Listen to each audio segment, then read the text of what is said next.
Hello golf fans, lockdown's been eased up, back on the golf course. I'm pretty sure that in this 8-9 weeks of lockdown whereas I've become a better golfer. In my head, I'm a mix of Seve and Rory McIlroy. See how that fares when we get on the first tee litmus test. But it's got to be good news, I can't wait to find out. So this is video number 9 for the Ryan Fenwick Golf Academy. So we're hoping that you've followed the series, you sort of tried to build the chassis from the ground up, so to speak. You've got that range of motion working and possibly gone on to do some of the strength stuff that we talked about last week. Hopefully you've got something from it. Certainly now that you're getting back on the golf course, hopefully you can see some of the fruits of your labours, your endeavours over the last sort of 2 months or so. So what we're going to do today in the last of the series is put together a little warm-up routine. Obviously we're not allowed to be at the golf course for very long, we're sort of rushing in, perhaps jumping straight out of the car, may have 5 minutes before you tee off. So if that's the case, just put together a few little exercises that you can run through. Try to keep it really practical and something that you can actually implement when you get onto that first tee. So the whole thing should be over in much less than 5 minutes. So yeah, here come the exercises. Let me know how you get on. Right, so we're all here for a good time, not a long time. So we've tried to give you the minimum number of exercises for the minimum amount of time, but to get the maximum bang for buck. So some of you will have seen this one before, but in order to get the maximum out of this exercise, for it to loosen off your lats, loosen up those hip flexors and really get into the thoracic spine, get some extension through there, you've got to really push hard with the hands. You've really got to do your best to reach maximally for the sky and keep pressing hard. And then in that position, it's simply a case of trying to rotate that torso on hips that are more or less staying still. So think Woody from Toy Story and really reach for the sky. So posture first, you want to try and imagine that the crown of your head is as far away as you can get it from your tailbone and that the line between those 2 points is straight.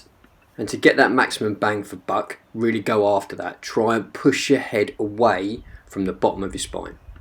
So once you're there, it's just a case of rotating those hips, that pelvis, without moving your shoulder girdle. So it's just back swing and follow through.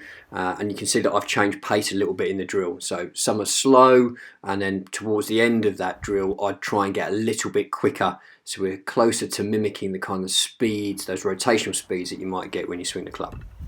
So same thing here really, try and get everything you can out of these drills because we're not doing them for very long. So watch that posture, really push your head away from the bottom of your spine, nice and tall through there, and change the speeds up again. So we're going to start slow and then move into some faster reps and then possibly drop back down into some slower reps again. So good postural set and then building pace up so that you're getting more towards those kind of speeds you're going to experience when you launch the first one down the middle. And obviously the aim here is to keep those hips still as you rotate the thoracic spine. So now we're going to look to spend a bit of time in single leg stance. So we'll do the left and the right leg. Not showing long here, and in all honesty you might not need long. Ultimately it's a really good way of waking up all of the sensors, if you like, in your left and right leg. All of those sensors around your joint that tell you whether you're balanced or not balanced. And for some of us it might not feel that difficult, and you can increase the level of complexity by perhaps closing your eyes.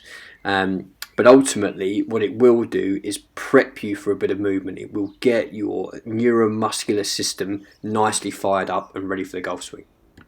And in the same way that closing your eyes makes exercise more complex, adds to the difficulty in it, you could reduce the complexity of exercise, make it a bit easier by leaving the club on the floor. At that point you've got 3 points of support, and that obviously means the balance challenge is less. Perhaps a nice way to get, if you are struggling to bridge the gap, might be to hover the club, and then if you need to you can put it back on the ground. Also make sure that you're in golf posture, there's some value to that there. So having got a bit loose and worked on some separation and sort of woken up the neuromuscular system, we take a step forward now and sort of have that extra double espresso to really push the neuromuscular system into a nice heightened state and get it ready for a bit of performance. Obviously this exercise increases the dynamic demand, moves us back into some movements that are very similar to what we're going to experience when we swing the golf club, and there's a nice step. And speaking of steps, that's what we're going to do now. We're going to do that kind of step over or sort of follow drill, initially with a left-handed swing. Again, really sort of trying to make sure our coordinative systems and our neuromuscular capabilities as good as it can be before we tee off. So a few swings on the left.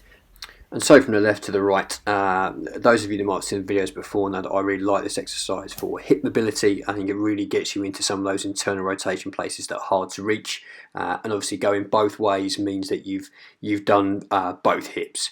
And I think it's a nice way to finish the warm-up because it puts you probably as close as you're going to need to be to the golf swing. And if anything, it's taking your hip range a little bit further than what you're going to need when you swing it for the first time. Right, so that's your lot for the lockdown series. Thank you very much, those of you that have taken the time to watch the videos. Like I said before, I hope that you've got something from it. I know that Ryan and James are back down at the shop, that's open now. I've seen them in there, they're all PPE'd up today.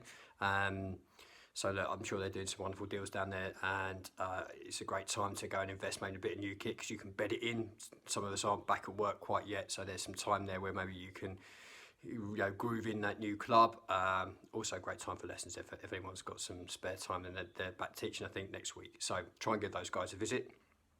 And yeah, it's back on. Enjoy being back on the golf course, play good golf, make lots of birdies.